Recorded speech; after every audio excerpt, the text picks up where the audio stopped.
ஆகமனோல் வைத்த பொருள் வழுவா உண்மை விளக்கம் உரை செய்தானுற்று.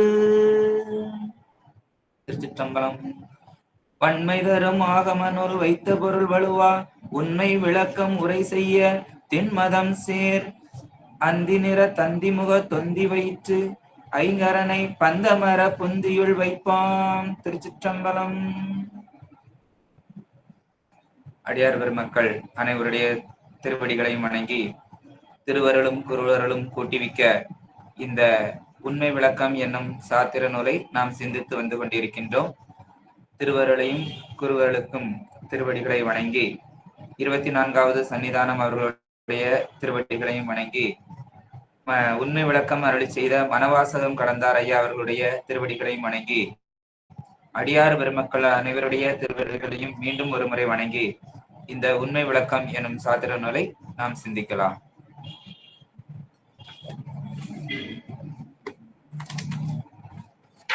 இந்த உண்மை விளக்கம் எனும் சாத்திர நூலில் நாம் இதுவரை சிந்தித்தது மெய்கண்டாருடைய மாணவராகிய மனவாசகம் கடந்தார் அவருடைய ஐயங்களை கேட்டு அதற்கு பதில் தரும்படியாக கேள்வி கேட்டிருந்தார். அந்த கேள்விகளில் நாம் இதுவரை 6 கேள்விக்குண்டான பதில்களை நாம் சிந்தித்து முடித்துள்ளோம்.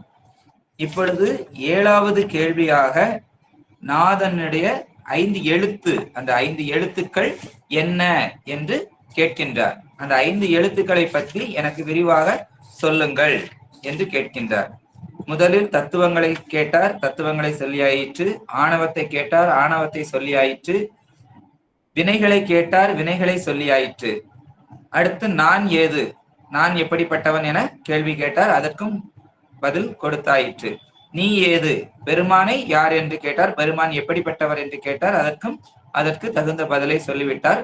நாதனின் நடனம், அந்த திரு நடனத்தை பற்றி நாம் அதிகமாக சிந்தித்திருந்தோம். அந்த நாதனின் நடனத்திற்கு அடுத்ததாக அவனுடைய 5 எழுத்து எப்படிப்பட்டது என்று கேட்கின்றார். இந்த 5 எழுத்தை பற்றி நாம் இன்றைய அமர்வில் இருந்து சிந்திக்க இருக்கின்றோம். திரு 5 எழுத்து. இந்த மந்திரம் என்பதற்கு நினைப்பவரை காப்பது என்பது பொருள். நாம் ஒரு மந்திரத்தை உச்சரிக்கிறோம் என்றால் அந்த மந்திரம் என்ன செய்யும் என்றால், நாம் எந்த மந்திரத்தை குறித்து உச்சரிக்கின்றோமோ அந்த மந்திரத்தின் தெய்வம் நம்மளை காக்கும் என்பது பொருள். மந்திரத்தை நினைப்பவரை காப்பது. நினைப்பவரை காப்பது இறைவனது திருவருளே அன்றி வேறொன்றும் அன்று. ஆதலால் உண்மையில் மந்திரமாய் இருப்பது திரு அருளே. ஏன்னா இங்க நம்ம ஒவ்வொரு மந்திரத்தை சொல்றோம். ஏன்னா நிறைய தெய்வங்கள், நம்ம சிறு தெய்வங்கள் வழிபாடு வச்சிருக்கிறோம். எந்த தெய்வ வழிபாடா இருந்தாலும் அந்த மந்திரத்தில் நின்று அருள் புரிவது யார் என்றால் நம்மளுடைய பெருமான் தான். அதனால அந்த பெருமானுடைய அருள் தான் அந்த மந்திரமாக செயல்படுகிறது. ஆயினும் அது சொற்களையும் சொற்றொடர்களையும் தனக்கு இடமாக கொண்டு அவற்றின் வாயிலாக புத்தி முத்தி ஆகிய பயன்களை தருதலால் அச்சொற்களும் சொற்றொடர்களும் உபச்சார முறையில் மந்திரங்கள் எனப்படுகின்றன. இப்ப நம்ம ஒரு மந்திரம் சொல்றோம் அப்படின்னா அந்த எழுத்துக்களாக இருக்கின்றது, அடுத்து வரி வடிவமாக இருக்கிறது. ஒரு வரியிலேயோ 2 வரிகளிலேயோ அந்த மந்திரங்கள் இருக்கின்றன. அப்படி இருப்பதினால் அந்த சொல்களும் சொற்றொடர்களும் கொண்டு செய்வதனால, வாய் வழியாக ஜெபிப்பதினால அது புத்தி முத்தி ஆகிய பயன்களை தருது. நமக்கு புத்தியையும் தருகிறது, முக்தியையும் தருகிறது. அந்த பயன்களை தருவதால் அந்த சொல்லுக்கும் சொற்றொடர்களுக்கும் உபச்சார முறையில் நம்ம, ஏன்னா அது அருள், ஆனா அத சொற்களா இருக்கிறதுனால அதுக்கு நம்ம என்ன சொல்றோம், மந்திரங்கள் அப்படின்னு உபச்சாரமாக அதுக்கு பெயர் கொடுத்திருக்கிறோம். இந்த மந்திரங்களில் தலையாயது, இந்த மந்திரங்கள், ஏன்னா நிறைய மந்திரங்கள் இருக்குது. அப்ப அந்த மந்திரங்களுக்கு ஒரு தலைமை மந்திரம் வேண்டும் இல்லையா? அந்த தலைமையான மந்திரம் எது அப்படின்னா திரு 5 எழுத்து மந்திரம் மட்டுமே ஆகும். இது ஞானத்தை தரும் மறைமொழியாகும். வடமொழியில இதை என்ன சொல்லுவாங்க அப்படின்னா பஞ்சாட்சரம் அப்படின்னு சொல்லுவாங்க. முந்திய பகுதியில், நம்ம இதுவரைக்கும் முன்ன உள்ள பகுதியில திருவைந்தெழுத்து சிவனது உருவமாக நின்று ஆடக்கூடிய நடனங்களை பார்த்தோம். அவன் அப்படி 5 எழுத்தாதான் நின்று நடனம் ஆடுகிறான் அப்படிங்கிறதெல்லாம் நாம் பார்த்தோம். இப்ப நம்ம பார்க்க போறது, இந்த பகுதியில நம்ம பார்க்க போறது திரு 5 எழுத்தின் பொருள் நிலையும். அந்த ஒவ்வொரு எழுத்தும் அது சொல் கிடையாது, ஒவ்வொன்றும் ஒவ்வொரு பொருளை குறித்து வரக்கூடியது. அந்த பொருள் நிலையையும் அதை ஓதும் முறையையும், அதை எப்படி ஓதணும், எப்படி நின்று ஓதணும், அப்படி ஓதுனால் அது என்ன பயனை தரும் அப்படிங்கிறதையும் இந்த இதுல இருந்து நம்ம பார்க்க ஆரம்பிக்கலாம். நகரம் முதலாக அமைவது தூல பஞ்சாட்சரம். நமக்கு ந ம சி வ ய அப்படின்னு சொல்லக்கூடியது தூல பஞ்சாட்சரம். திருமுறைகளில் நமச்சிவாய என்னும் இத்தூல பஞ்சாட்சரமே மிகுதியாக எடுத்து ஓதப்பட்டுள்ளது. இந்த தூல பஞ்சாட்சரம் தான் நிறைய இடங்களில எடுத்து ஓதப்பட்டுள்ளது. நமச்சிவாய என்று இடையில் மெய்யெழுத்தாய் மிகுதியாக சொன்னாலும் மெய் எழுத்து எண்ணப்படாமல் எழுத்து 5 என்றே கொள்ளப்படும். நம ந ம சி வ ய இங்கதான் 5 எழுத்து. ஆனா நம்ம எழுதும் போதும் உச்சரிக்கும் போதும் இச்சு சொல்லிதான் சொல்லுவோம், நமச்சிவாய அப்படின்னு சொல்லுவோம். அப்ப அந்த இச்சு எழுதினாலும் ஆனால் எண்ணப்படுவதும் எது 5 எழுத்தாதான் எண்ணப்படும். சிகாரம் முதலாக அமைவது சூக்கும பஞ்சாட்சரம். சி வ ய ந ம அப்படின்னு சொல்றது சூக்கும பஞ்சாட்சரம். இது திருமுறைகளில் ஒரு சில இடங்களில் மட்டுமே பயன்படுத்தப்பட்டிருக்கிறது, எடுத்து ஓதப்பட்டுள்ளது.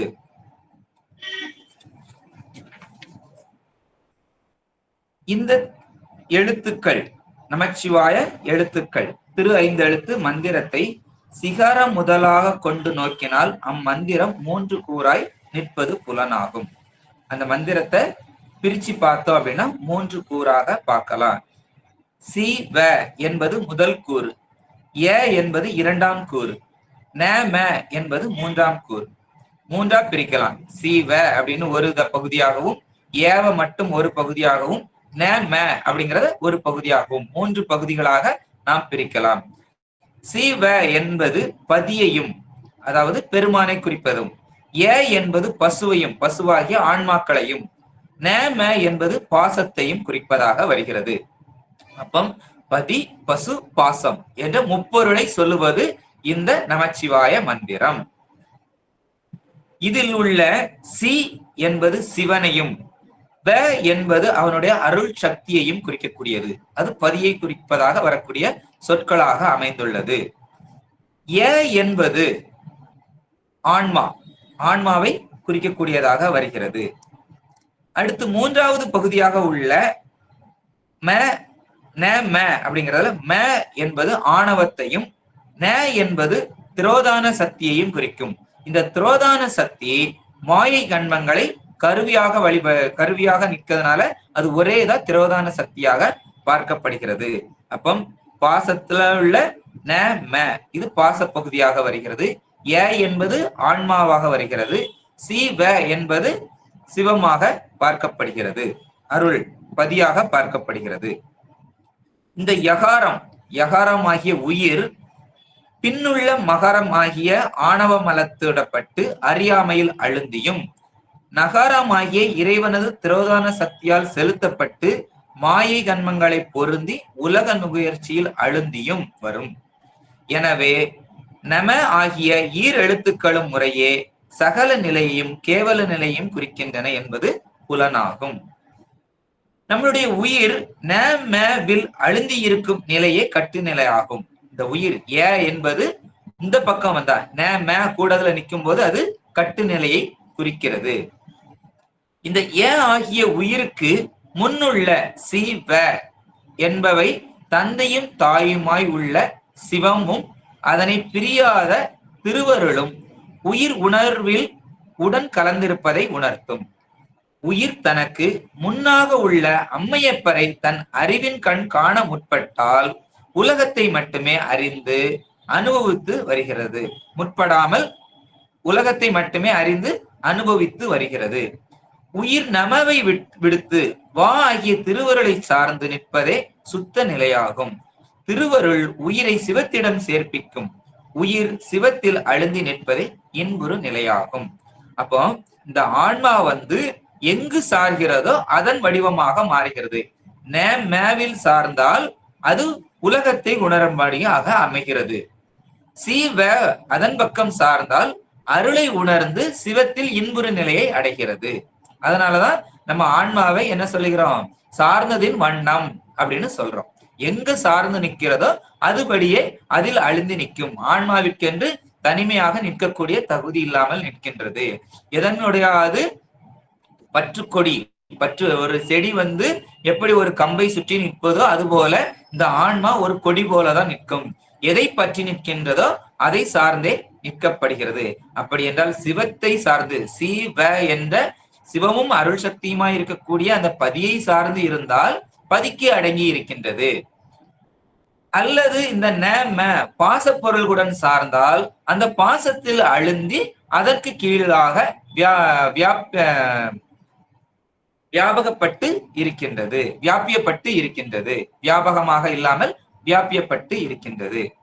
இந்த பஞ்சாட்சரத்தில் தூல பஞ்சாட்சரம், சூக்ம பஞ்சாட்சரம் என பெயர் காரணங்கள் இருக்கின்றன. திரு ஐந்தெழுத்தை நகர முதலாக ந சி வ என்று சொன்னால் அது சிவனுக்குரிய வணக்கமாக எடுத்துக்கொள்ளப்பட்டு பொது பொருளை தந்து நிற்றலால் அது தூல பஞ்சாட்சரம் எனப்படுகிறது.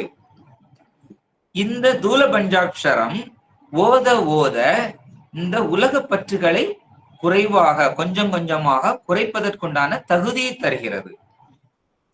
சிகாரம் முதலாக சிவ ந என ஓதும் கால் அப்படி ஓத ஓத என்ன ஆகிறதுனா அது நுண்பொருளை குறித்து உயிர் பாசங்களில் நீங்கி திருவருள் வழியாக சிவத்தை அடைதல் வேண்டும் என்னும் சிறப்பு பொருளை தந்து நிற்றலால் அது சூக்கும பஞ்சாட்சரம் என்று சொல்லப்படுகிறது. இந்த தூல பஞ்சாட்சரம் சமய தீட்சையிலும் சூக்கும பஞ்சாட்சரம் விசேட தீட்சையிலும் உபதேசிக்கப்படும். விசேட தீட்சை பெறுவோர் உலகியல் பற்று ஓரளவேனும் நீங்கியவராய் இருத்தல் வேண்டும். நம்ம அப்ப அதுக்கு தகுதி இருக்கும் போதுதான் அந்தந்த பஞ்சாட்சரங்கள் நமக்கு பெருமான் தருவாரு. நமக்கு எந்த தகுதி இருக்கோ அந்த தகுதிக்கேற்ப அந்த ஓதக்கூடிய மந்திரத்தையும் பெருமான் தருவாரு. நம்ம மொத்தமே உலகத்துலதான் இருந்துகிட்டு இருக்கோம்னா நமக்கு எப்படி மந்திரத்தை தருவார்? அதனாலதான் நம்ம என்ன பண்ண முடியல, நம்ம நினைத்தாலும் கூட தீட்சை எடுத்து பூஜிக்க முடிவதில்லை.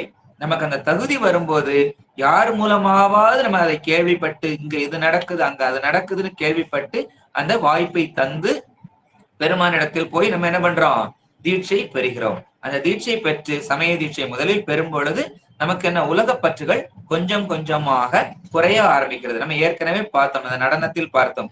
நம சிவாய என்று ஓதினால் என்ன பலனை தரும், சிவய நம என்று ஓதினால் என்ன பலனை தரும், முக்தி பஞ்சாட்சரம் ஓதினால் என்ன பலனை தரும் என்று ஒவ்வொன்றாக ஏற்கனவே நாம் சிந்தித்திருந்தோம். இந்த உலக பற்று ஞானத்தில் வேட்கை கொண்டு ஞான நெறியில் செல்லும் பக்குவருக்கு உரியது முக்தி பஞ்சாட்சரம். உலக பற்று அற்று ஞானத்தில் வேட்கை கொண்டு ஞான நெறியில் செல்லும் பக்குவருக்கு உரியது முக்தி பஞ்சாட்சரம். அப்ப முதல்ல தூல பஞ்சாட்சரம் சமய தீட்சை உள்ளவங்களுக்கு அவங்க உலக பற்றோட இருந்துகிட்டே அதை ஓதுவாங்க. ஆனா அந்த உலக பற்றுல இருந்து கொஞ்சம் கொஞ்சமா வெளியில வர்றவங்களுக்கு இறைவனை அடையணும்ங்கிற வேட்கை இருக்கிறவங்களுக்கு தான் அந்த சூக்கும பஞ்சாட்சரம் கிடைக்குது. அதையும் தாண்டி அடுத்து ஞானத்திற்கே செல்லணும் அப்படிங்கிற ஒரு வைராக்கியத்தோட இருக்கிறவங்களுக்கு தான் என்ன கிடைக்குது, அந்த முக்தி பஞ்சாட்சரம் கிடைக்கிறது. நகரம் மகரம் ஆகிய பாச எழுத்துக்கள் நீங்க நிற்கும் சிவய என்னும் 3 எழுத்து முக்தி பஞ்சாட்சரம் ஆகும். இது அதிசூக்கும பஞ்சாட்சரம் என்று கூறப்படும். அப்போ ஒவ்வொரு பஞ்சாட்சர ஒவ்வொரு பெயர் இருக்கிறது. இந்த பஞ்சாட்சரங்கள் எல்லாம் நம்மளா எடுத்து தேர்ந்தெடுத்து எனக்கு இந்த பஞ்சாட்சரம் பிடிச்சிருக்குது நான் இதைத்தான் ஓதுவேன் அப்படின்னு ஓத முடியாது. ஏனென்றால் எந்த ஒரு பஞ்சாட்சரத்தையும் நாம் முதலில் ஓதுவதற்கு தகுதியான குருவிடத்தில் நாம் சென்று தீட்சை பெற வேண்டும். தீட்சை பெற்று குரு உபதேசித்தால் மட்டுமே அந்த பஞ்சாட்சரத்தை ஓத முடியும். ஏனெனில் ஒரு சிலருக்கு பஞ்சாட்சரம் கூட இல்லாமல் மந்திரங்கள் தருவார்கள். ஏனென்றால் அந்த பஞ்சாட்சர மந்திரத்தை ஓதக்கூடிய வலிமை அந்த உயிருக்கு இல்லாமல் இருக்கலாம். அப்படி இருக்கும் பொழுது அந்த பஞ்சாட்சர மந்திரம் அல்லாமல் கூட ஆன்மாக்களுக்கு கிடைக்கப் பெறும். ஏனெனில் ஒரு சில மந்திரங்களில் அந்த பஞ்சாட்சர மந்திரம் இல்லாமல் வெறும் எழுத்துக்கள் மட்டும் இருக்கும். அது அந்த பெருமானுடைய கருணையை பொறுத்து, அந்த ஆன்மாவினுடைய பக்குவத்தை பொறுத்து பெருமானுடைய பெருங்கருணை. இதை கொடுத்தால் அவனுக்கு தாங்க முடியாது என்ற கருணையோடு அவர் கொடுக்கின்றார். ஏனெனில் ஒரு சில நம்மளுக்கே தெரியும். இப்பொழுது குழந்தை இருக்கிறது, குழந்தைகளுக்கு அளவான மருந்துகள் இருக்கிறது. சிறு குழந்தை என்றால் சொட்டு மருந்துகள், அதற்கு மேற்பட்ட குழந்தைகள் என்றால் சிறப்பு வடிவத்தில் இருக்கும், அதற்கு மேற்பட்டவர்களுக்கு என்றால் மாத்திரை வடிவத்தில் இருக்கும். இந்த மாத்திரையை கொண்டு சிறு குழந்தைகளுக்கு கொடுக்க முடியுமா? முடியாது அல்லவா? ஏனெனில் அவர்கள் உடம்பு தாங்காது. அதுபோல இது உடம்புக்கானதை நாம் சொல்லுகின்றோம், ஆனால் பெருமான் உயிருக்குண்டானதை சொல்லிக் கொண்டிருக்கின்றார். அப்பொழுது எந்த உயிருக்கு எந்த மந்திரம் தாங்குமோ அந்த உயிருக்கு அந்த மந்திரத்தை தருவார். அப்ப தூல பஞ்சாட்சரமாகட்டும், சூக்கும பஞ்சாட்சரமாகட்டும், அதிசூக்கும பஞ்சாட்சரமாகட்டும், எந்த பஞ்சாட்சரமாக இருந்தாலும் அவரவர் உயிரின் தகுதிக்கு ஏற்ப பெருமான் நமக்கு உணர்த்துவார். அந்தந்த பக்குவ நிலைக்கு ஏற்ப அந்த மந்திரங்களை நமக்கு தருவார். உபதேசத்தை பெற்ற பக்குவ ஆன்மா மூன்றெழுத்தை, அந்த மோட்ச மந்திரத்தை பெற்ற அந்த ஆன்மாக்கள் அதை மட்டுமே மந்திரமாக கொண்டு அதன் பொருளில் தன் அறிவை இடைவிடாது நிறுத்தி அப்பொருளை உணர்ந்து உணர்ந்து நிற்கும். அதனால் வினை நீங்கும். வினை நீங்கவே திருவருள் இனிது விளங்கும். அப்போ நம்ம ஏற்கனவே பார்த்துட்டு தான் வந்திருக்கோம். வினை அப்படின்னு ஒண்ணு நமக்கு இருந்துருச்சு அப்படின்னா நமக்கு என்ன பண்ண முடியாது? பெருமானை காண முடியாது, காணுவதற்கு தகுதியை வாய்க்காது. அப்ப வினைகளை நீக்க வேண்டும். அந்த வினைகளை நீக்குவதுதான் 13வது பாடல்ல சொல்லியிருக்கிறாரு. வென்றார் சென்றார் இன்ப வீடு அப்படின்னு சொல்லியிருக்கிறார். அப்ப நம்ம வினைகளை நீக்கணும் அப்படின்னா நம்ம என்ன பண்ணணும்? திரு 5 எழுத்து மந்திரத்தை ஓத ஓத ஓத இந்த வினைகள் எல்லாம் நீங்கி கொண்டே வரும். அதனால சூக்கும மந்திரத்தை ஓதுனாதான் பெருசு, தூல மந்திரம் பெருசு கிடையாது அப்படின்னு யாரும் மந்திரத்துக்கு நம்ம தகுதி நிர்ணயிக்க கூடாது. அப்படி நிர்ணயிக்கிறது நம்மளுடைய அறிவு குறைபாடு. ஏனெனில் ஒவ்வொரு ஆன்மாக்களுடைய பக்குவத்திற்கு தகுந்தாற் போல பெருமான் நமக்கு அந்த ஒவ்வொரு மந்திரங்களையும் தந்து கொண்டு இருக்கின்றார். சரி, இப்ப நம்ம இந்த மந்திரங்கள் எல்லாம் நம்ம பார்த்துக்கிட்டு வர்றோம். மானிட பிறவி நாம் எடுத்திருக்கிறோம் இல்லையா? அந்த மானிட பிறவி எடுத்த நாம் அனைவருமே இன்பமாக வாழ வேண்டும் அப்படின்னு தான் நினைக்கிறோம். எல்லாருடைய எண்ணமும் சந்தோஷமா வாழணும், இன்பமாக வாழணும், அதுதான் நம்மளுடைய எண்ணம். முடிவில் இன்பத்தை அடைய வேண்டும் அப்படின்னு நினைக்கிறோம். அதுல தவறே கிடையாது, இதுல எந்த ஒரு தவறும் கிடையாது. ஆனால் இந்த மானிட பிறப்பு இன்ப நிலையை அடைவதற்கு தான் ஏற்பட்டு இருக்கிறது. அதுவும் உண்மைதான். இந்த மானிட பிறவி எதுக்கு பெருமான் கொடுத்திருக்கிறாருன்னா நம்ம இன்ப நிலையை அடைவதற்காக தான் இந்த மானிட பிறப்பை கொடுத்திருக்கிறாரு. ஆனால் நாம் அனைவருமே உண்மையான இன்பம் எது என்பதை அறியாமல் வாழ்கின்றோம். ஏனென்றால் இந்த இன்பம்ங்கிற ஒரு வார்த்தையை எடுத்துக்கிட்டு பேரின்பம் எது, சிற்றின்பம் எது அப்படின்னு நமக்கு தெரிவதில்லை. பேரின்பம் அது பெருமானிடத்தில் இருந்து வரக்கூடிய பெரு வழி. அந்த வழியை அறியாமல் நாம் சின்ன சின்ன இன்பமாகிய இந்த உலக பற்றுகளை வைத்துக் கொண்டு அதிலிருந்து கிடைக்கக்கூடிய சுகத்தை, அது தற்காலிக நிவாரணம், அதை நாம் பெரிய இன்பமாக நினைத்து கொண்டு அதிலேயே அழிந்து கொண்டே இருக்கிறோம், அதிலேயே விழுந்து கொண்டிருக்கின்றோம். விட்டில் பூச்சிகள் போல, விளக்கொரிய சிறிய ஒளியை கண்டு அந்த விட்டில் பூச்சிகள் விழுவது போல நாமும் இந்த சிறிய சிறிய இன்பங்களை பெரிய இன்பமாக நினைத்து கொண்டு மீண்டும் மீண்டும் அதில் விழுந்து கொண்டே இருக்கின்றோம்.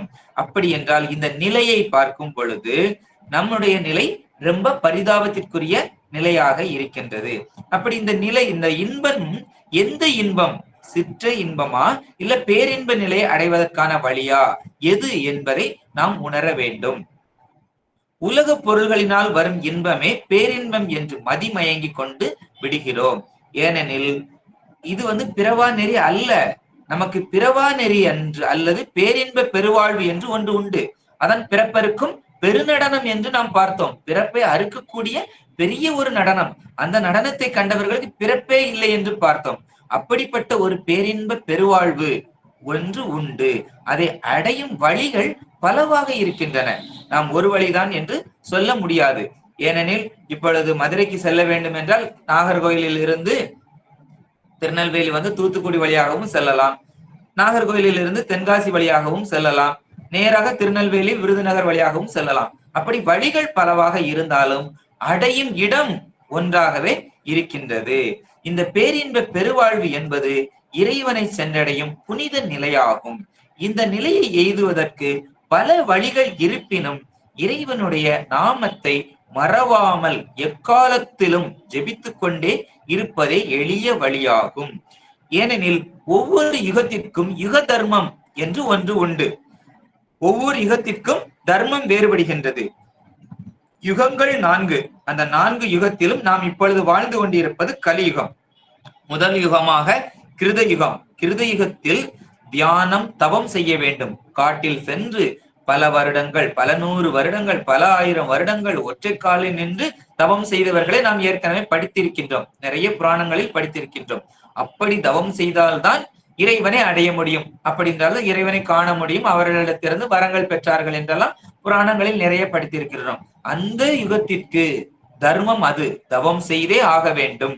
அடுத்த யுகமாக திரேதா யுகம். இந்த திரேதா யுகத்தில் வேள்விகள் செய்தால்தான் இறைவனை அடைய முடியும். அது புராணங்களில் நிறைய நாம் கண்டிருக்கின்றோம். அதுக்கு அடுத்த யுகமாக துவாபர யுகத்தில் மூர்த்தி வழிபாடுகள், பூஜைகள் என்று நிறைய படித்திருக்கின்றோம். ஆனால் இந்த கலியுகத்திற்கு அதை காட்டிலும் பெருமான் நமக்கு எளிமையாக திரு நாமத்தை ஜெபித்தால் போதும் என்று சொல்லியிருக்கிறார். அதுதான் நாம் இந்த தீட்சை வாங்கி நாமத்தை இடைவிடாது ஜெபித்துக் கொண்டிருக்க வேண்டும் என்று இந்த கலியுக தர்மமாக கூறப்படுகிறது. இந்த நாம ஜெபமே கலியுகத்திற்கு வேண்டிய ஒன்றாகும். இது ஒன்றே நம்மை இறைவனிடத்தில் கொண்டு சேர்ப்பதாகும். ஆயிரம் அருளாளர்கள் நடந்து காட்டிய வழிகளில் எளிய வழி இதுவே ஆகும். நம்மளுடைய எத்தனையோ ஆயிரமான அருளாளர்கள் இந்த புண்ணிய உலகத்தில் வாழ்ந்து விட்டு போயிருக்கிறார்கள். அவர்கள் எளிமையாக வாழ்ந்து காட்டிய வழி இந்த நாம ஜபமே. இறைவன் தங்க கட்டி போன்றவர். அவருடைய திருநாமம் தங்கத்தினால் செய்யப்பட்ட ஆபரணம் போன்றதாகும். நம்ம தங்க கட்டிய வைத்து நாம் ஒன்றும் செய்வதில்லை. ஆனால் தங்க கட்டியாகிய அதை எடுத்து அதை நகைகளாக அணிந்து கொள்கின்றோம், ஆபரணமாக. அதுபோல இறைவன் தங்க கட்டியானவர். அவருடைய நாமத்தை எடுத்து நாம் அணியலாம். அதைத்தான் நாவிற்கு அருங்கலம் நமச்சிவாய என்று பெருமான் சொல்லியிருக்கிறார். அப்பம் அந்த அணிகலமாக வருவது என்னது? இந்த 5 எழுத்து மந்திரங்களே ஆகும். இறைவனுடைய திருநாம மந்திரங்களை ஆயிரம் உள்ளன. எத்தனையோ நாம வழிகள் உள்ளன. அவற்றிற்கெல்லாம் ஆதி மந்திரம் எல்லா திருநாம மந்திரங்களுக்கும் ஆதியாய் மூலமாக உள்ள மந்திரம் சிவாய நம என்னும் சூக்கும பஞ்சாட்சரம் ஆகும். சேக்கிழார் பெருமானும் இதை ஆதி மந்திரம் 5 எழுத்து என்று கூறுவதால் இதனை நாம் நன்கு அறியலாம். இம்மந்திர பஞ்சாட்சரம் திரு 5 எழுத்து என பலவாறாக பாராட்ட பெறும். ஏனென்றால் திரு 5 எழுத்து, பஞ்சாட்சரம் அப்படின்னு நிறைய நம்ம சொல்லலாம். இப்ப அதுக்கு பெயர்கள் இருந்தாலும் நாம் 5 எழுத்து என்று சொல்கிறோம். இத்தகைய ஆதி மந்திரம் 5 எழுத்தின் பெருமைகளையும் அதனுடைய பயன்களையும் நாம் தொடர்ந்து சிந்திக்கலாம். வேதங்கள் என்று எடுத்து சொல்லும் பொழுது ரிக், யஜுர், சாமம் என்று முதல் 3ஐயே எடுத்துக் கொள்ளப்படுகிறது. அந்த 3 வேதங்களில் நடுவுள்ளதாக இருப்பது யஜுர் வேதம். இந்த யஜுர் வேதத்தில் நடுவில் இருப்பது வேதங்களில் உள்ள 7 காண்டங்களை உடையது. அந்த 7 காண்டங்களில் மையமாக உள்ளவது 4வது காண்டமாக இருக்கின்றது. இந்த மையமாக இருக்க 4வது காண்டத்தில் உள்ளது நடுவில் இருப்பது ஸ்ரீ ருத்ரம். இந்த ருத்திரத்தின் மையமாக உள்ளது சிவய நம எனும் பஞ்சாட்சரமே ஆகும். இதே போலவே நம் தமிழ் மொழியாகிய வேதங்களில் மூவர் பெருமான் அருளிய தேவாரத்தை நாம் எடுத்துக்கொள்கின்றோம். மூவர் தேவாரங்களில் மையமாக இருக்கக்கூடியது அப்பர் பெருமான் அருளிய தேவாரமாகிய 5ஆம் தேவாரமாக இருக்கின்றது. இந்த நடுவண்ணாக உள்ள 5ஆம் திருமுறை.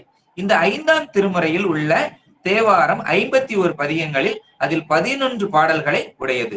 அதில் நடுவுள்ளதாக இருக்கக்கூடியது 6வது பாடலின் மையமாக உள்ளது சிவயநம என்னும் பஞ்சாட்சர மந்திரமாகவே அமைந்துள்ளது. அந்த பாடலாக விண்ணார் பணிந்து ஏத்த வியப்புறும் மண்ணினார் மறவாது சிவாய வென்றும் எண்ணினார் கிடமாய் எழில் வானகம் பண்ணினார் அவர் பாலை துறையரே என்று அப்பார் தேவாரத்துல அந்த பாடலாக பாடப்பட்டிருக்கு. இது இதயமாக, அந்த தேவாரங்களில் உள்ள இதயமாக பார்க்கப்படுகிறது. நம்ம ஒவ்வொரு தேவாரத்திலையும் எப்படி எல்லாம் அந்த பஞ்சாட்சரங்களை உபயோகப்படுத்தி இருக்கிறது அப்படிங்கிறத நாம் காணலாம். முதலில் மந்திர நான் மறையாகி வானவர், மந்திர நான் மறையாகி வானவர் சிந்தையுள் நின்றவர் தம்மை ஆழ்வன செந்தழல் ஓம்பிய செம்மை வேதியர்க்கு அந்தியுள் மந்திரம் அஞ்செழுத்துமே அப்படிங்கிறது 3ஆம் திருமுறையில சம்பந்த பெருமான் சொல்லி இருக்கிறாரு. இந்த திருஞான சம்பந்த பெருமான் அருளிய இந்த பாடல்ல மந்திரம் 4 வேதங்களும் திரு ஐந்தெழுத்து என்பதாகும். அப்போ மந்திரங்கள் எல்லாமே திரு ஐந்தெழுத்து அப்படின்னு சொல்றாரு.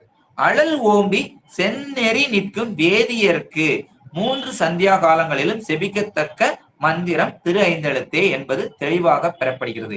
அப்ப நம்ம சந்தியா வந்தனம் என்பது எல்லாம் நிறைய பேர் நம்ம என்ன சொல்றோம், காலையில சந்தியா வந்தனம் பண்ணியாச்சு, மாலையில சந்தியா வந்தனம் பண்ணியாச்சு அப்படின்னு தான் நம்ம பாக்குறோம். இந்த சந்தியா வந்தனம் என்பது என்ன? 2 நேர பொழுதா நமக்கு சந்தியா வந்தனம், ஒரு சந்திக்கிறதைத்தான் சந்தி அப்படின்னு சொல்றோம். இரு பொருள்கள் 2 சந்திக்கிற இடத்தை, இப்ப நம்ம தெரு சந்திக்கிறது, இங்க இருந்து ஒரு தெரு வரும், இந்த இடத்துல இருந்து வரும், அதை சந்திப்பதை சந்தி என்று சொல்லுகிறோம். அப்பொழுது இந்த சந்தியா வந்தனம் என்று எதை குறித்து சொல்லுகிறது என்றால், பகல் பொழுதும் இரவு பொழுதும் சந்திக்கிறது, இரவு பொழுதும் பகல் பொழுதும் சந்திக்கிறதை நாம் சொல்லுகிறோம். காலை சந்தி, மாலை சந்தி, இது பொதுவாக பார்க்கப்படுகிறது. ஆனால் நமக்கு 4 சந்திகள் உள்ளது. ஆனா அந்த 4 சந்திகளில் நாம் 3 சந்தியை முக்கியமாக கருதுகின்றோம். ஏனெனில் காலையில் உள்ளது அதிக முக்கியத்துவம் வாய்ந்தது. அது இருளில் இருந்து வெளிச்சத்திற்கு வரக்கூடிய சந்தியாக இருக்கின்றது. அந்த இருள், அதிகாலை பொழுது, இருளில் இருந்து வெளிச்சத்திற்கு வரக்கூடிய சந்தி, அந்த பிரம்ம முகூர்த்தத்தை நாம் சொல்லுகிறோம். அதிகாலை 5:30 6 மணியை சந்திக்கிறதை சொல்லுகிறோம், வெளிச்சத்திற்கு வரக்கூடியது. அதனால் அதிகாலை பொழுதிலே நாம் ஜெபிக்கிறதை காலை சந்தி என்று சொல்லுகிறோம். அடுத்ததாக மாலை சந்தி, இது மாலையில் வெயிலில் இருந்து இரவுக்கு செல்லுகின்ற சந்தியாக பார்க்கப்படுகிறது. இதை மாலை சந்தி என்கின்றோம். ஆனால் இங்கு 3 சந்தி என்று சொல்லுகிறது. 3 வேளையை ஜெபிக்க வேண்டும் என்று சொல்லப்பட்டிருக்கிறதை நாம் சிந்திக்க வேண்டும். ஏனெனில் சமய தீட்சை உள்ளவர்களுக்கு ஒரு காலம் ஜெபித்தால் போதுமானது. அது காலையில் அதிகாலையில் கண்டிப்பாக ஜெபிக்க வேண்டும், நேரம் கிடைக்கும் பொழுது என்று சொல்லக்கூடாது. அவருக்கு உண்டான சமயம் காலை மட்டுமே. விசேட தீட்சை வாங்கி ஜெபிப்பவருக்கு காலையிலும் ஜெபிக்க வேண்டும், மாலையிலும் ஜெபிக்க வேண்டும். அவருக்கு 2 சந்தி. இந்த ஞான தீட்சை வாங்கி ஜெபிப்பவருக்கு 3 சந்தி. அது காலை சந்தி, மாலை சந்தி, அடுத்ததாக உச்சி சந்தி, மதிய வேளை 12 மணி. அந்த காலையும் மாலைக்கும் உண்டான உச்சி, சூரியன் உச்சியில் நிற்கக்கூடிய சந்தி, அது 2க்கும் நடுவில் நிற்பதால் அது உச்சி சந்தி. அந்த சந்தியில் அவர்கள் அனுஷ்டானம் செய்ய வேண்டும். அனுஷ்டானம் செய்து அவர்கள் வழிபாடுகளை செய்ய வேண்டும். இது முச்சந்தியாக 3வது சந்தியாக பார்க்கப்படுகிறது. அதுபோல 4வது ஒரு சந்தி என்று உண்டு. அது இருளும் சேரக்கூடிய அந்த இரவு பொழுதாக இருக்கக்கூடிய இரவு 12 மணியை சொல்லக்கூடிய அந்த சந்தியாக வரக்கூடியது. அது மொத்தம் 4 சந்தி. அதில் நாம் 3 சந்தி கண்டிப்பாக நாம் வழிபாடு செய்ய வேண்டும் என்று சொல்லப்படுகிறது. அடுத்ததாக 3ஆம் திருமுறையிலேயே நல்லவர் தீயவர் எனாது நச்சினார் செல்லல் என சிவமுத்தி காட்டுவ கொல்ல நமன் தமர் கொண்டு போமிடத்து அல்லல் கெடுப்பன அஞ்செழுத்துமே என்று 5 எழுத்தை பத்தி சொல்லக்கூடிய ஒரு பாடலாக வருகிறது. இந்த பாடல்ல உள்ள உண்மையை பாருங்க. நல்லவர் தீயவர் புண்ணியர் பாவிகள் என்று யாரா இருந்தாலும் நமக்கு என்ன வேணும்? அந்த 5 எழுத்த ஓதுனா போதும். எப்படி ஜெபிச்சாலும் அவங்களுக்கு மலம் நீங்க கூடியதாக இருக்கின்றது. நீங்கி சிவப்பேராகிய முக்தி அவங்களுக்கு கண்டிப்பாக உண்டு என்று சொல்லப்படுகிறது. இப்படி செபித்தால் யம தண்டனை இல்லாமல் ஒழியலாம். யமன்கிட்ட இருந்து நமக்கு அவனுடைய தண்டனை கிடைக்காது என்று இந்த பஞ்சாட்சரத்தை சொல்லி இருக்கிறார்கள். நாம் எல்லா நிலையிலும் பஞ்சாட்சரத்தை ஜெபிக்கும் பழக்கத்தை வளர்த்து கொள்ள வேண்டும் என்பது சம்பந்த பெருமான் சொல்லக்கூடிய இந்த உபதேசமாக இருக்கிறது. ஏனென்றால் நம்ம நிறைய பேர் என்ன சொல்றோம் அப்படின்னா, காலையில எந்திரிச்சு குளிச்சாதான் நம்ம சாமி கும்பிடணும், குளிச்சாதான் மந்திரம் ஜபிக்கணும், குளிச்சாதான் திருநீர் பூசணும் அப்படின்லாம் சொல்றோம். ஆனா இந்த மந்திரம் சொல்றதுக்கும் திருநீருக்கும் தீட்டே கிடையாது. திருநீர் எப்பொழுது வேண்டும் என்றாலும் பூசலாம், 24 மணி நேரமும் பூசலாம், எந்த சூழ்நிலையிலையும் பூசலாம், எந்த வீட்டுல வச்சுனாலும் பூசலாம். அது நம்ம சொல்லக்கூடிய வழக்கமாக இருக்கக்கூடிய துக்க வீடா இருக்கட்டும், இல்லைன்னா தீட்டு வீடுன்னு சொல்லக்கூடியதா இருக்கட்டும், எந்த வீடா இருந்தாலும் திருநீர் அணியலாம். அதற்கு தீட்டே கிடையாது. 24 மணி நேரமும் நம்மளுடைய நெற்றியில் திருநீறு இருந்து கொண்டே இருக்க வேண்டும். அதுபோல எப்பொழுதும் எந்த சூழ்நிலையிலும் நம்மளுடைய நமச்சிவாய மந்திரத்தை உச்சரித்துக் கொண்டே இருக்க வேண்டும் என்று சம்பந்த பெருமான் கூறிக்கொண்டிருக்கின்றார். ஏனெனில் நாம் சொல்லக்கூடிய இந்த பழக்கம் சொல்ல சொல்லதான் அது எந்த சூழ்நிலையிலும் அது நமக்கு முன்னோக்கி வரும். அப்படி என்று நாம் பழகவில்லை என்றால் அந்த வார்த்தை நம்மளுடைய நாவில் இருந்து வரவே வராது. அடுத்ததாக சொல்லுகிறார், தும்மல் இருமல் தொடர்ந்த போழ்தினும் வெம்மை நரகம் விளைந்த போழ்தினும் இம்மை வினையடர் தெய்தும் போழ்தினும் அம்மை இனும் துணை அஞ்செழுத்துமே அப்படின்னு சொல்றாரு. இந்த இடரினும் தளரினும் தும்மும் பொழுதும் இருமும் பொழுதும் உண்ணும் பொழுதும் நகர வேதனை வந்துயர பொழுதும் முற்பிறப்பில் செய்த வினை இப்பிறப்பில் வந்து துன்பப்படுத்தும் போதும் மறவாமல் ஓத வேண்டிய மந்திரம் இந்த பஞ்சாட்சர மந்திரம் ஆகும். இப்படி ஜெபித்தால் அதுவே மறுபிறப்பறுப்பதற்கு துணையாய் வந்து உதவும். நம்மளுக்கு பிறப்பை அறுப்பதற்கு துணையாய் வந்து உதவும். அதான் சாப்பிடும் போதுனாலும் சரி, தும்மும் போதுனாலும் சரி, குளிக்கும் போது, நம்ம மலஜலம் கழிக்கும் போது, எந்த ஒரு சூழ்நிலை நம்ம மனம் நம்மளுடைய அறிவு என்ன சொல்லிக்கிட்டு இருக்கணும், கணித்து கொண்டே இருக்க வேண்டும். நம்மளுடைய மந்திரத்தை இடைவிடாது சதா அபிஷேகம், அதைத்தான் சொல்றோம். சதாபிஷேகம்னு சொல்றது அதைத்தான். அந்த காலங்கள் எல்லாம் வாழ்ந்து முடிச்சாச்சு, இனி அபிஷேகம் பண்ணிக்கொண்டே இருக்கணும் பெருமானை. ஏன் நாம மந்திரத்தால் அபிஷேகம் செய்து கொண்டே இருக்கக்கூடியதுதான் அந்த சதா அபிஷேகம் என்று சொல்லுகின்றோம்.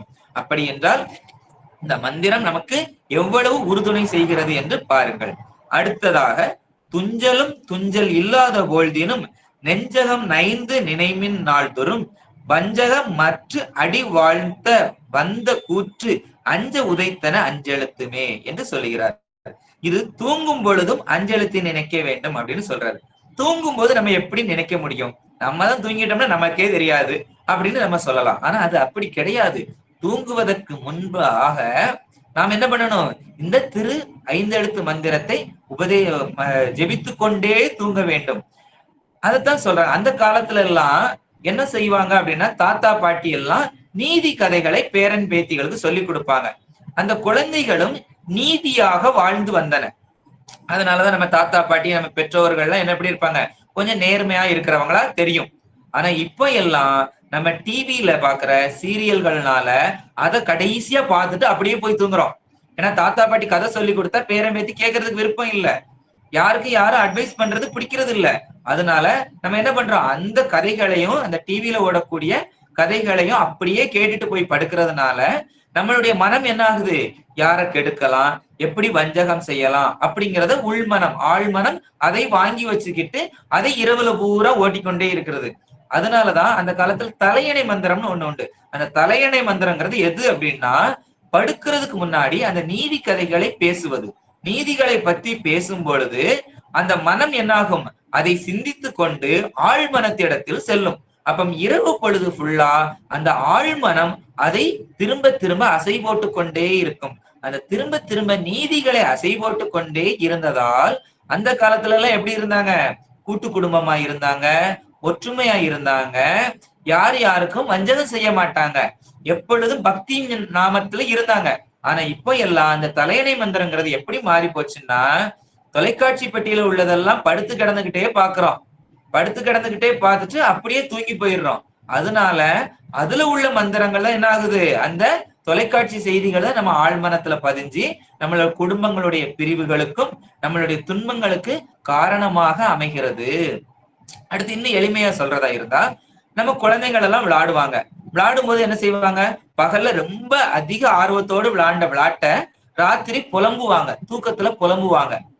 நம்ம என்ன சொல்லுவோம், புலம்ப சத்தம் கட்டாம படு அப்படின்னு சொல்லி தூங்க வைப்போம். அப்போ அந்த ஆழ்மனம் வேலை செய்யறது நமக்கு கண் கூட பாக்குறோம், குழந்தைகள் புலம்புறத.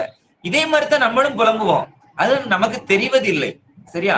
அதனால இந்த பகல் பொழுது ஃபுல்லா இந்த மந்திரங்களை நம்ம ஜெபிக்க ஜெபிக்க அது நம்மளுடைய ஆழ்மனதுல பதிந்து இரவு பொழுது ஃபுல்லா நம்மளுக்கு தூங்கி கொண்டே இருந்தாலும் அந்த மந்திரங்கள் என்ன ஆகும், அது நமக்கு உறுதுணையா வந்து கொண்டே இருக்கும். அதைத்தான் தூங்கும் பொழுதும் அப்படின்னு சொன்னாரு. அப்போ எல்லா காலத்திலையும் நம்ம என்ன பண்ணணும், அந்த மந்திரங்களை ஜெபித்து கொண்டே இருக்கணும். அடுத்து ஒரு பாடல்ல சொல்றாரு, காதலாகி கசிந்து கண்ணீர் மல்கி ஓதுவார் தமை நன்னெறி குய்ப்பது வேதம் நான்கினும் மெய்ப்பொருள் ஆவது நாதன் நாமம் நமச்சிவாயவே அப்படின்னு சொல்றாரு. அன்பின் மிகுதியால கண்ணீர் மல்க ஜெபிக்கணும். நம்ம சும்மா ஓதிட்டு போகணும் அப்படிங்கிறது இல்ல. நம்ம பிரிவு நம்ம நம்மளுக்கே தெரியும். ரொம்ப யாரு மேல அன்பு வச்சிருக்கோமோ அவங்க காலேஜுக்கு போறாங்க. நம்ம பிள்ளைங்களே இருக்கட்டும், காலேஜுக்கு போகும்போது அவங்கள பிரிய மனம் இல்லாம கண்ணீர் வடிப்போம். அது அன்பின் வெளிப்பாடு, அன்பின் மிகுதி. அதே போலதான் பெருமான் மேல அன்பு மிகுதி ஆயிருச்சுன்னா ஆட்டோமேட்டிக்கா என்ன ஆகும்? கண்ணீர் சொரு சொரு சொரு சொருன்னு வடிய ஆரம்பிக்கும். அந்த மாதிரி காதலாகி கசிந்து கண்ணீர் மல்கணும் அப்படின்னு சொல்றாரு. அப்படி சொல்லி ஓதும் போது அந்த நாமம் எப்படி ஆகுது? அது மெய்ப்பொருள், வேதத்திலுடைய நான்கிலும் மெய்ப்பொருளாக இருக்கக்கூடியது நாதனுடைய நாமம் நமச்சிவாயவாக இருக்கிறது அப்படின்னு சொல்றாரு. அப்ப ஜெபிக்கிறது இருந்தா எப்படி ஓதணும்னு சொல்றாரு? கண்ணீர் மல்கி ஓதணும் அப்படின்னு சொல்றாரு.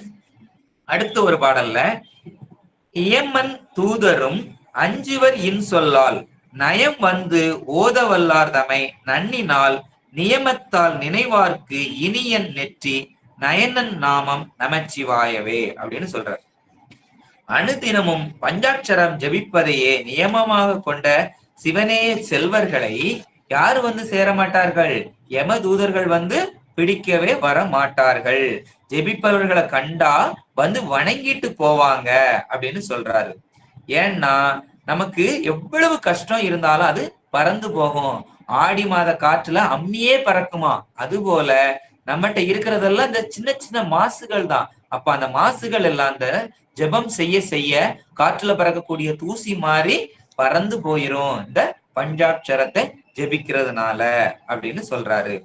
அடுத்து சொல்றாரு, நந்தி நாமம் நமச்சிவாயவென்னும் சந்தை யாற்றமிழ் சம்பந்தன் சொல் சிந்தையான் மகிழ்ந்து ஏத்த வல்லாரெல்லாம் பந்த பாசம் அறுக்க வல்லார்களே அப்படின்னு சொல்றாரு. அப்ப இந்த பந்த பாசங்களை எல்லாம் அறுக்கக்கூடியது இந்த நமச்சிவாய மந்திரம். அப்ப இந்த நமச்சிவாய மந்திரத்தை ஓத ஓத நம்மளுடைய வினைகள் மலங்கள் எல்லாமே என்ன ஆகும்?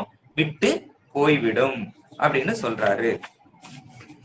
அடுத்ததாக 4ஆம் திருமுறையில நம்ம அப்பர் தேவாரத்துல சொல்லக்கூடியதா இருக்குது. அப்பர் பெருமான் என்ன சொல்றாரு அப்படின்னா, அவர கல்ல கெட்டி கடல்ல போட்டாலும் கூட அவரு அந்த நமச்சிவாய மந்திரத்தை சொன்னா என்ன பண்ணலாம்? மிதக்கலாம் கப்பல் மாறி அப்படின்னு சொல்றாரு. சொற்றுணை வேதியன் சோதி வானவன் பொற்றுணை திருந்தடி பொருந்த கைதள கற்றுணை பூட்டியோர் கடலில் பாய்ச்சினும் நற்றுணையாவது நமச்சிவாயவே அப்படின்னு சொல்றாரு. இந்த இரு வினைகளும் மும்மலங்களும் என்னும் கல்லால கட்டப்பட்டுள்ள இந்த ஆன்மாக்கள் பிறவி பெருங்கடல்ல தள்ளப்பட்டு இருக்கிறாங்க. முக்தி என்னும் கரையை அடைவதற்கு ஒரே எளிய வழி என்னது அப்படின்னா, இந்த தெப்பமாக இருந்து உதவக்கூடியது பஞ்சாட்சர மந்திரம் தான் அப்படின்னு சொல்றாரு. அடுத்து நம்ம என்ன செய்யறோம்? நிறைய நகைகள்லாம் அணிகிறோம். காதுக்கு, மூக்குக்கு, கண்ணுக்கு, அடுத்து இந்த உதட்டுக்கு கூட அணிகிறோம். கழுத்துக்கு, கைக்கு, காலுக்கு, இடுப்புக்கு, முடிகள்ல கூட விதவிதமா நகைகள்லாம் அணிகிறோம். ஆனா எப்படி நகைகள் அணிந்தாலும் ஆனா நாக்குக்குன்னு ஒரு அணிகலன் இருக்குது. அது என்னதுன்னு நான் சொல்றேன் அப்படிங்கிறாரு. காதிற்கு அணிகலன்கள் உண்டு, கண்ணிற்கும் அணிகலன்கள் உண்டு, மூக்கிற்கு அணிகலன்கள் உண்டு, கை கால்களுக்கு அணிகலன்கள் உண்டு, இடுப்புக்கு, கழுத்துக்கு, பல், மார்பு, தலை இவற்றிற்கெல்லாம் ஆபரணங்கள் உண்டு. சுவையை அறிய உதவும், பேச உதவுமாகிய நாக்கிற்கு சிறந்த விலை மதிப்பற்ற ஆபரணம் ஒன்றை நான் கூறுகிறேன் கேளுங்கள். அதுதான் அந்த பஞ்சாட்சரம் என்று சொல்லுகிறார்.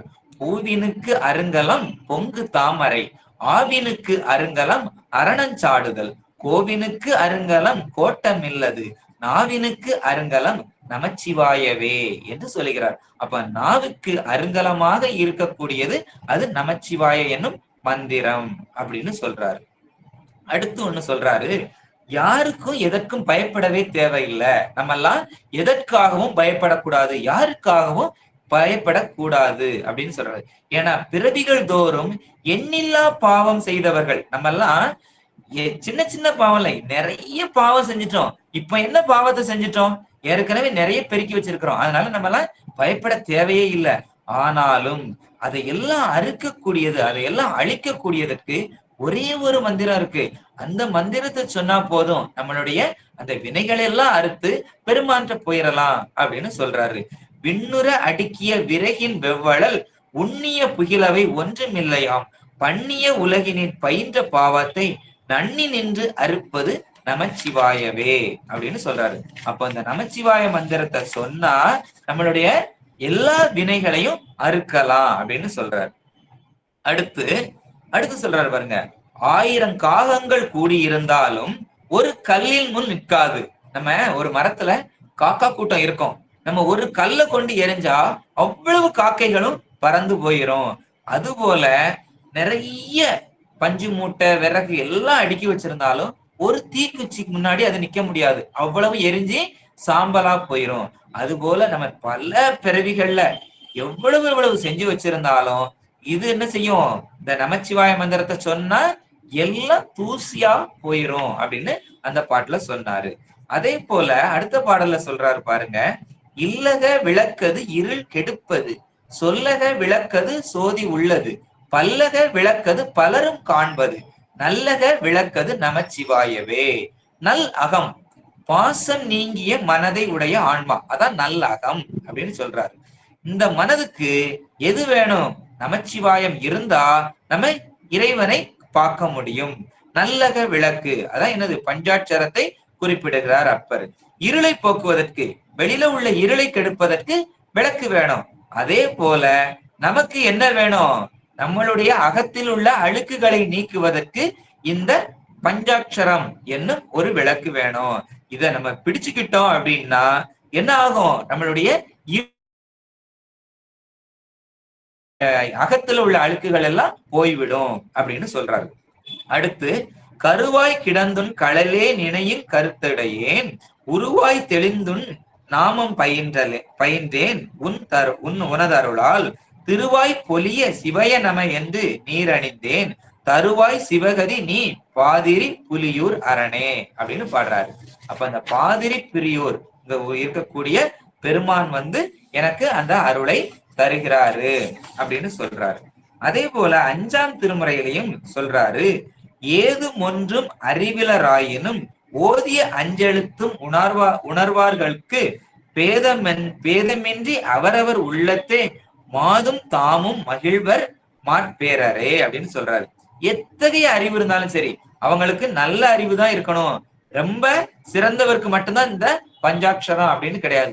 எத்தகைய ஆன்மாவா இருந்தாலும் அவங்க இந்த சிவைய நமங்கிற எழுத்த ஓதியாச்சுனாலே என்ன ஆகுது, அவங்களுக்கு நம்மளுடைய பெருமான் என்ன பண்றாரு, அதுக்கு உண்டான பலனை கொடுத்து விடுகிறார் அப்படின்னு சொல்றாரு. அப்போ இந்த ஒவ்வொரு இதுலயும் பெருமான் நமக்கு நமச்சிவாய மந்திரத்தை சொன்னாலே, ஜெபிச்சாலே இது நமக்கு வினைகளை நீக்குது அப்படின்னு சொல்றாரு. அடுத்த பாட்டுல சொல்றாரு, இருந்து சொல்லுவன் கேண்மின்கள் ஏழைகாள் அருந்தவரும் அஞ்செழுத்து ஓதினால் பொருந்து நோய் பிணி போக துறப்பதோர் மருந்துமாகுவர் மண்ணு மாற்பேரரே அப்படின்னு சொல்றாரு. அரிய தவம் செய்தவராயிருந்தாலும் வரும் பயனை தருமாம் திருவைந்தெழுத்து ஓதினால் மனிதர்களை பொருந்தியுள்ள நோய் எல்லாம் போகும்படி துரத்தும் ஒப்பற்ற மருந்தாகும் இந்த பஞ்சாட்சரம். அப்போ நமக்கு என்ன சொல்றாரு அப்படின்னா, நம்ம இந்த 5 எழுத்து மந்திரத்தை ஓத ஓத நமக்கு என்ன ஆகுது அப்படின்னா, நம்மளுடைய வினைகள் மட்டும் போகல, நம்மளுடைய இந்த உடல்ல உள்ள பிணிகளும் என்ன ஆகும், நம்மளை விட்டு நீங்கி கொண்டே இருக்கிறது அப்படின்னு சொல்றாரு. அப்போ ஒவ்வொரு செயலும் இந்த உடலுக்கும் உள்ள மருந்தாக இருக்கிறது, உயிருக்கும் உள்ள மருந்தாக இருக்கிறது அப்படின்னு அப்பர் பெருமான் சொல்றாரு. அடுத்து ஒரு பாடல்ல சொல்றாரு பாருங்க, பொசியினால் மிடைந்து புழு பொதிந்த போர்வை பொல்லாத புலால் உடம்பை நீலாசும் என்று பசியினாலும் மீதுர பட்டியே ஈட்டிட பலர்க்கு உதவலது ஒளிந்து பவள வாயார் பசியினால் அகப்பட்டு வீழா முன்னம் வானவர்கொன் திருநாமம் அஞ்சும் சொல்லி கசிவினால் தொழும் அடியார் நெஞ்சினுள்ளே கன்றாப்பூர் நடுதறியை காணலாமே அப்படின்னு சொல்றாரு. இந்த பொல்லாத உடம்பு, பொதி மூடிய உடம்பு, சரியா, இப்படிப்பட்ட உடம்புக்குள்ள நம்ம இந்த 5 எழுத்த ஓத ஓத அதுக்குள்ள யாரு வருவா? பெருமான் நமக்கு வருவாரு அப்படின்னு காட்டுறாரு. அப்போ இந்த பொதிவ அழுக்கு உடம்புன்னு சொல்றோம். ரத்தமும் சீலும் நிறைந்த இந்த புலால் உடம்பை நிலையானது என்று நினைத்து நாமே உண்ணாதும் உடுக்காதும் பொருளை ஈட்டுவதிலே காலத்தை கழிக்கின்றோம். நம்ம என்ன பண்றோம்? ஒரு சிலரை பாத்தீங்கன்னா தான் கூட சாப்பிட மாட்டாங்க, ஆனா சேர்த்து சேர்த்து வைப்பாங்க. அப்படிப்பட்டு சேர்த்து வச்சு என்னதான் செய்ய போறோம்னு தெரியாம சேர்த்து வைக்கிறாங்க. அவ்வாறு வருந்தி சம்பாதித்த பொருளையும் பலருக்கும் உதவி மகிழாமல் சிற்றின் சேற்றிலேயே விழுந்து மகிழாம அந்த பொருள்களை எல்லாம் சேர்த்து சேர்த்து வச்சு இந்த பிறவி சூழல்லையே அழிந்து அழிந்து போகிறாங்க. அவ்வாறு இல்லாமல் நெகிழ்ச்சியுடைய நெஞ்சினராகி இறைவனை தொழுவதால் அவர் நம் நெஞ்சில் குடிகொள்வார். யார் வந்து குடிகொள்வார்? பெருமான் வந்து குடிகொள்வார். ஏன்னா கசிவுடைய அந்த நெகிழ்ச்சியுடைய நெஞ்சினரை தொழணும். அவன் கசிவுடையவன், அவனை தொழுதா நம்மளுடைய நெஞ்சும் கசிவாக மாறும். இத முற்காலத்தில் மரக்கட்டைகளை கடையவர்கள் அது என்ன செய்வாங்கன்னா, மரத்தை பார்ப்பாங்க, மரத்தினிடையே நெகிழ்ச்சி உடையதான் எடுத்து என்ன பண்ணுவாங்க, அத எடுத்து இது பண்ணுவாங்கன்னா நம்மளுடைய இதுக்காக கடைவதற்கு அந்த நெகிழ்ச்சியுடைய மரத்தை தான் பார்ப்பாங்க. அதை வச்சுதான் என்ன பண்ண முடியும், கடைவதற்கு தேடி எடுப்பாங்க. அது போல நெருப்பு தயிரை கடைவதற்கு அந்த மரத்தை தான் இது பண்ணுவாங்க. அதே போல தயிரில் நிகழ்ச்சி ஏற்படுகிறது, கடைய கடைய தயிர்ல நிகழ்ச்சி ஏற்படுகிறது, உடனே வெண்ணெய் தோன்றுகிறது, வெண்ணெயிலிருந்து வாசனை மிக்க நெய் கிடைக்கிறது. எனவே மரத்தில் நிகழ்ச்சி ஏற்படுமானால் தீ உண்டாகிறது, தயிரில் நிகழ்ச்சி ஏற்படுமானால் வெண்ணெய் உண்டாகிறது. அப்ப மனதில் நிகழ்ச்சி ஏற்படுமானால் ஆன்ம ஒளி தோன்றும். அப்ப இந்த மனதில் நிகழ்ச்சியை எப்படி உண்டாக்குவது அப்படின்னா அதே அப்பரடிகளே இந்த பாடல்ல நம்ம சொல்லி இருக்கிறாரு. அப்ப அதை ஓத ஓததான் என்ன ஆகும், அந்த நிகழ்ச்சி ஏற்படும் அப்படின்னு சொல்றாரு. அடுத்து ஒரு பாடல்ல சொல்றாரு, திரு திமையால் ஐவரையும் காவல் ஏவி திகையாதை சிவய நம வெனும் சிந்தை சுருதிதனை துயக்கருத்து துன்ப வெள்ள கடல் நீந்தி கரையேறும் கருத்தே மிக்கு பருதிதனை பற்பறித்த பாவநாசா பரஞ்சுடரே என்றென்று பரவினாலும் கருதி மிக தொழுவார் அடியார் நெஞ்சினுள்ளே கன்றாப்பூர் நடுதறியை காணலாமே அப்படின்னு சொல்றாரு. சிவயநம என்னும் இந்த என்னும் எழுத்தை சிந்தை சுருதி என்று அருளியதை ஆழ்ந்து சிந்திக்க வேண்டும். நாம் அதை ஆழ்ந்து சிந்திக்கணும். ஓம் நமச்சிவாய என்னும் சுருதியை பல வழிகளில் ஜெபிக்கலாம். அதில் சிறந்த முறையானதாக ஜெபித்தலே ஆகும். இந்த மனதிற்குள்ளே ஜெபித்தலால் பொறி புலன்கள் அடங்கி உலக மயக்கம் நீங்கும். அப்போ நம்ம இந்த முறைகளை எப்படி ஜெபிக்கணும் அப்படின்னா மனதுக்குள்ள ஜெபிக்கணும்னு சொல்றாரு. நம்ம சின்ன குழந்தைங்களை படிக்க வைக்கிறோம். ஒன்னாம் வகுப்பு 2ஆம் வகுப்பு குழந்தைகள் எல்லாம் படிக்க சொன்னா என்ன பண்ணுவாங்க, ஓரோன் 1 ஈரோன் 2 அப்படின்னு சத்தமா படிப்பாங்க. அவங்களால மனசுக்குள்ள படிக்க தெரியாது. அப்படி படிக்க சொன்னாலும் அவங்களால படிக்க முடியாது. அதுதான் அவங்களுக்கு பயிற்சி. அது போல ஒரு 5ஆம் வகுப்பு குழந்தைகளையோ 10ஆம் வகுப்பு குழந்தைகளையோ அப்படி படிக்க சொன்னா படிப்பாங்களான்னா படிக்க மாட்டாங்க. அவங்க உதடு அசைவ படிப்பாங்க. ஒரு 1 2 பக்கத்துல இருக்கிறவங்களுக்கு கேட்கறது மாதிரி மெதுவா படிப்பாங்க. ஆனா கல்லூரி மாணவர்கள் அப்படி படிக்க சொன்னா படிப்பாங்களான்னா படிக்க மாட்டாங்க. அவங்க புத்தகத்தை பார்த்துக்கிட்டே இருப்பாங்க, வாயும் அசையாது சத்தமும் வராது. அது மாதிரி அறிவிலே கணிப்பார்கள். அப்ப அந்த கணித்தலுக்கு வித்தியாசம் இருக்கிறது. அப்ப இந்த நமச்சிவாய மந்திரத்தை நாம் எப்படி கணிக்கலாம், வாய் விட்டு கணிக்கலாம், சொல்லலாம் நமச்சிவாய அப்படின்னு ஓதலாம். அது குழந்தைகள் மாதிரி 1ஆம் வகுப்பு 2ஆம் வகுப்பு குழந்தைகள் மாதிரி. அது சமய தீட்சை உள்ளவர்கள் அப்படி கணிக்கலாம், அவர்களுக்கு தவறு கிடையாது. ஆனா விசேட தீட்சை வாங்கினவர்கள் சத்தமாக அந்த மந்திரத்தை கணிக்க கூடாது. அவர்கள் உதடளவில் கணிக்கலாம், உதடு அசையலாம், ஆனா சத்தம் வெளியில வரக்கூடாது. ஆனா அந்த ஞான தீட்சை வாங்குறவர்கள் கணிப்பது உதடும் அசையக்கூடாது, சத்தமும் வரக்கூடாது. அவர்கள் அறிவினால் மட்டும்தான் கணிக்க வேண்டும். அதைத்தான் இந்த பாடல்ல சொல்லியிருக்கிறார். எப்படி நின்று கணிக்கணும், ஜெபிக்கணும் அப்படிங்கிறத சொல்லி இருக்கிறாரு. அப்போ ஒவ்வொருவரும் எப்படி கணிக்கணும் அப்படிங்கிறதையும் இந்த பாடல்ல சொல்றாரு. அடுத்த ஒரு பாடல்ல சொல்றாரு, திருநாமம் அஞ்செழுத்தும் செப்பாராகில் தீவண்ணர் திறம் ஒரு கால் பேசாராகில் ஒரு காலும் திருக்கோயில் சூழாராகில் உண்பதன் முன் மலர் வரித்திட்டு உண்ணாராகில் அரு நோய்கள் கெட வெந்நீர் அணியாராகில் அழியற்றார் பிறந்தவாறு ஏதோ எண்ணில் பெருநோய்கள் மிக நலிய பெயர்த்தும் செத்தும் பிறப்பதற்கே தொழிலாகி இறக்கின்றாரே அப்படின்னு சொல்றாரு. அப்போ நம்மளாம் ஏன் இந்த பிறந்து பிறந்து செத்து செத்து மறுபடி பிறக்கிறோம் அப்படின்னா அதுக்கு காரணம் என்னன்னா இந்த திருநாமம் அஞ்செழுத்தும் செப்பாததற்கும் அவருடைய வண்ணாருடைய திறத்தை பற்றி பேசாததுனாலையும் அவருடைய கோயிலுக்கு நம்ம போகாததுனாலையும் உண்பதற்கு முன் மலர் வரித்திட்டு உண்ணாததுனாலையும் இந்த நோய்கள் இந்த உடம்பை சூழ்வதற்கு காரணம் என்ன? திருநீரு பூசாததுனாலதான் அப்படின்னு சொல்றாரு. அப்போ திருநீரு பூசாததுனால இப்படி எல்லாம் நம்ம செஞ்சுக்கிட்டு இருக்கிறோம். அதனாலதான் என்ன வருது? நம்மளுக்கு இறப்பும் பிறப்பும் வந்துகிட்டு இருக்கு அப்படின்னு சொல்றாரு. அடுத்து 7ஆம் திருமுறையில நம்மளுடைய சுந்தர பெருமான் என்ன சொல்றாரு அப்படின்னா, அந்தியும் நண்பகலும் அஞ்சுவதம் சொல்லி முந்தி எழும் பழைய வினை வல்வினை மூடாமுன் சிந்தை பராமரித்தென் திரு ஆரூர் புக்கு எந்தை பிரானாரை என்று கொள் எய்துவதே அப்படின்னு சொல்றாரு. அப்போ இதெல்லாம் நம்ம அந்தியும் நண்பகலும் இரவும் பகலும் எந்த நேரமும் அதான் நண்பகல் வந்துருச்சா அவரு 3 தடவை ஓதணும்னு சொல்றாரு. இவரு அந்தியும் நண்பகலும்னே சொல்லிட்டாரு. அப்ப நண்பகல்னா என்னது? அந்த உச்சி பொழுது அந்த நேரத்திலையும் 5 எழுத்தை ஓத வேண்டும் அப்படின்னு சொல்றாரு. இப்படி இடையூறாது ஜெபிப்பதால் நாம் மறந்தாலும் நம்முடைய நாக்கு என்ன பண்ணும்? மறவாமல் பஞ்சாட்சரத்தை சொல்லிக்கொண்டே இருக்கும் அப்படின்னு சுந்தரர் சொல்றாரு. இந்நிலையே ஜெபசித்தி எய்த நிலையாகும். இத்தகைய ஜெபசித்தி வாய்ந்தவர்கள் இறந்த உயிர்களின் செவிகளில் பஞ்சாட்சரத்தை ஓதுவார்களானால் அவைகள் உடனே உயிர் பற்றி எழும். அப்போ இறந்தவர்களை எழுப்பினாலும் எழுப்புறதுக்கு யாருக்கு வல்லமை உண்டு? அந்த ஜெபசித்தி பெற்றவர்களுக்கு இந்த வல்லமை உண்டு அப்படின்னு சொல்றாரு. அப்போ இப்படி ஒவ்வொரு அருளாளர்களும் சொல்லிட்டு வந்திருக்கிறாரு. அடுத்து நம்மளுடைய மாணிக்க வாசகர் சொல்றாரு. எப்படி சொல்றாருன்னா, நமக்கு தெரியும் மனிதன் சொல்ல சொல்ல ஆண்டவன் செவி சாய்த்து அருளிய பெருமையுடையது எது? இந்த திருவாசகம். இந்த திருவாசகத்துல மொத வார்த்தை மொத எழுத்து நமச்சிவாயன் தான் வச்சிருக்கிறாரு.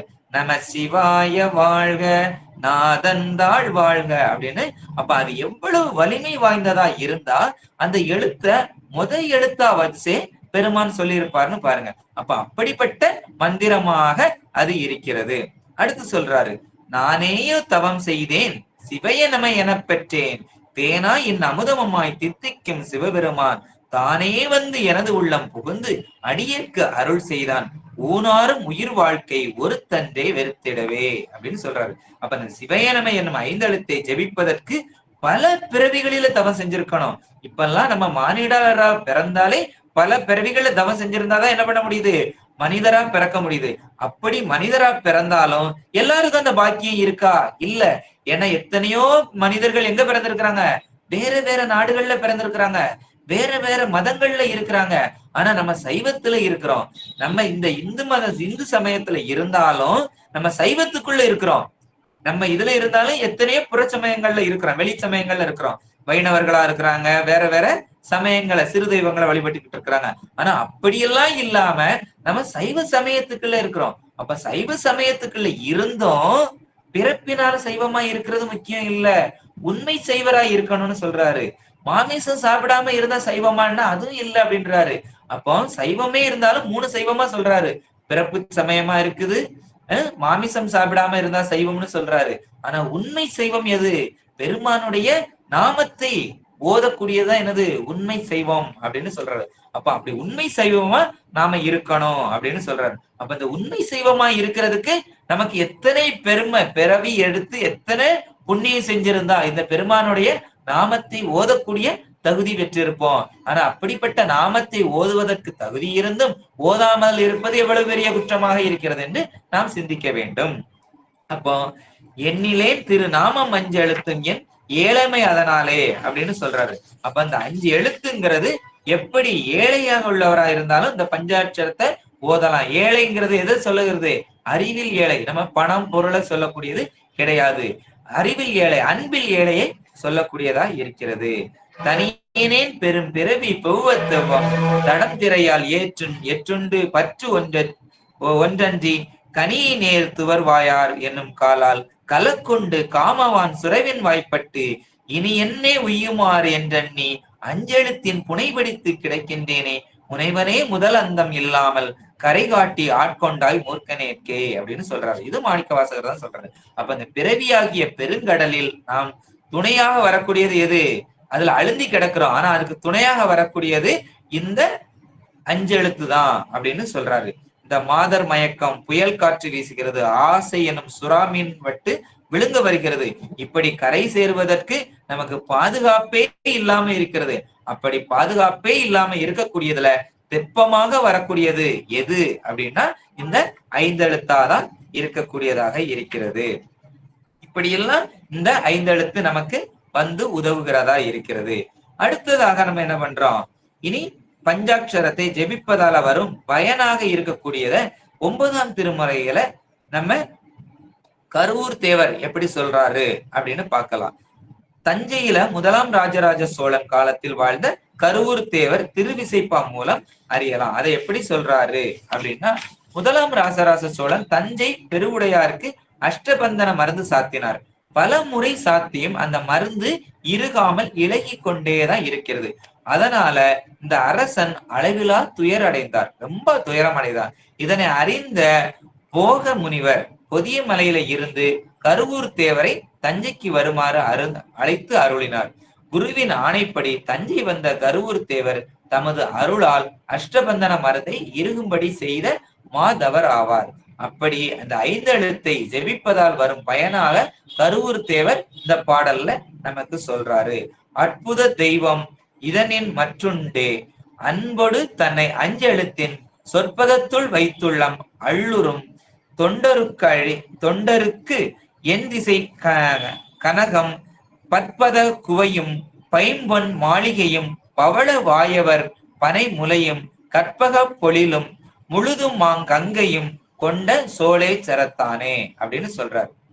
அப்ப யாரெல்லாம் சிவபெருமானை அன்புடன் பஞ்சாட்சரமாகிய சொல்லின் இடத்தில் வைத்து மனம் களிப்படைகின்றார்களோ அத்தகைய மெய் அடியார்களுக்கு 8 திசைகளிலும் உள்ள பற்பல வகைப்பட்ட பொற்குவியல்களையும் பசும் பொன்னாலான மாளிகைகளையும் கற்பக சோலைகளும் முழுதும் கொடுத்தருள்வானாம் கங்கை கொண்ட சோழபுரத்தில் குடிகொண்டிருக்கும் சிவபெருமான் அப்படின்னு சொல்றாரு. அப்படிப்பட்ட இந்த ஐந்தெழுத்தை நமக்கு ஓத ஓத என்ன கிடைக்குது, இப்படி எல்லா செல்வங்களும் கிடைக்கிறது, அவனுடைய அருளும் கிடைக்கிறது அப்படின்னு சொல்றாரு. அப்ப இது எவ்வளவு பெரிய பயன்களை தருகிறது அப்படின்னு இந்த அருளாளர்கள் எல்லாம் நமக்கு சொல்லிக்கொண்டே வருகிறார்கள். அடுத்து என்ன சொல்றாரு அப்படின்னா, இந்த கருவூர் தேவர் சொல்லக்கூடிய மந்திரமாக பரத்திலே மணி பிறக்கும் மணியினுள்ளே பரம் நிற்கும் சுடர் வீசும் இப்பாட்கேளும் நிறத்திலே சடமதனில் யகாரங்காணும் நிச்சயமாம் மகரமதில் சிகாரங்காணும் நகரத்தில் மகாரத்தில் நகாரங்காணும் நன்றமா பூமிய போய் பிறந்தன்றரே அப்படின்னு சொல்றாரு. எப்படி அப்படின்னா, இந்த சிகரத்துக்குள்ளதான் என்ன இருக்குது, எல்லாமே அடங்கி இருக்கிறது அப்படின்னு சொல்றாரு. சி என்ற எழுத்துக்குள்ள பா அடங்கி இருக்கிறது, பா என்ற எழுத்துக்குள்ள ஏ அடங்கி இருக்கிறது, அந்த நேவும் மேவும் அது சிவத்துக்குள்ளதான் அடங்கி இருக்கிறது அப்படின்னு இந்த கருவூர் தேவர் சொல்லுகிறாரு. அப்படி ஒவ்வொரு எழுத்துக்குள்ளையும் எதுக்குள்ளதான் அடக்கி இருக்கிறாங்க, அந்த சி என்கின்ற எழுத்துக்குள்ளேயே அடக்கி இருக்கிறது அப்படின்னு 9ஆம் திருமுறையில நம்ம கருவூர் தேவர் அவர்கள் சொல்லி இருக்கிறாரு. இப்படி ஒவ்வொரு அருளாளர்களும் சொல்லிக்கொண்டே வருகிறார்கள். இதனுடைய தொடர்ச்சியாக நாம் அடுத்த அமர்வில் இருந்து அது அடுத்த இதை தொடர்ந்து இந்த நமச்சிவாய மந்திரங்கள் எதிலெல்லாம் வருகிறது, இன்னும் 10ஆம் திருமுறை 11, 12 அடுத்ததாக நம்முடைய சித்தாந்த நூல்களில் எந்தெந்த இடங்களெல்லாம் வருகிறது, வேறு எந்த அருளாளர்கள் எல்லாம் நமக்கு அருளி இருக்கிறார்கள் என்று அடுத்த அமர்வுகளில் நாம் இருந்து சிந்திக்கலாம் என்று இந்த சிந்தனையை, இந்த நமச்சிவாயம் என்னும்